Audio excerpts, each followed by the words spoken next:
Assalamualaikum warahmatullahi wabarakatuh. Halo teman-teman semua dimanapun berada. Semoga senantiasa dalam keadaan sehat.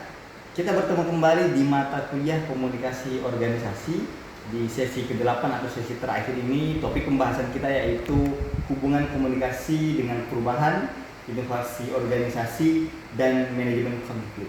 Nah, teman-teman, dalam organisasi tentu komunikasi sangat penting, terutama pada saat terjadi yang namanya perubahan atau inovasi dalam organisasi.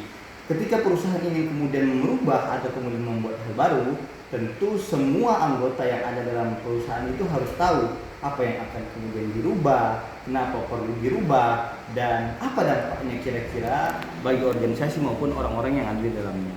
Untuk itu dibutuhkan yang namanya komunikasi yang jelas, terbuka, dan kemudian tidak membingungkan.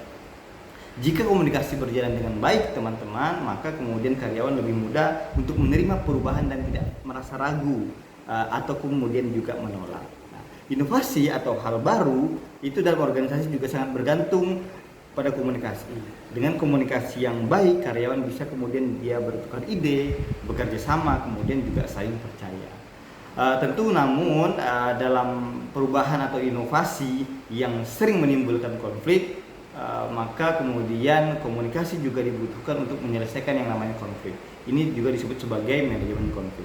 Dengan komunikasi yang terbuka dan penuh dengan pengertian, kita kemudian bisa mencari tahu bagaimana kemudian penyebab konflik, bagaimana kemudian menemukan solusi secara bersama, seperti misalnya negosiasi, musyawarah, ataupun kompromi yang bisa kemudian dilakukan agar komunikasi itu berjalan dengan baik. Jadi komunikasi menjadi kunci utama dalam perubahan, inovasi, dan bagaimana kemudian konflik di organisasi.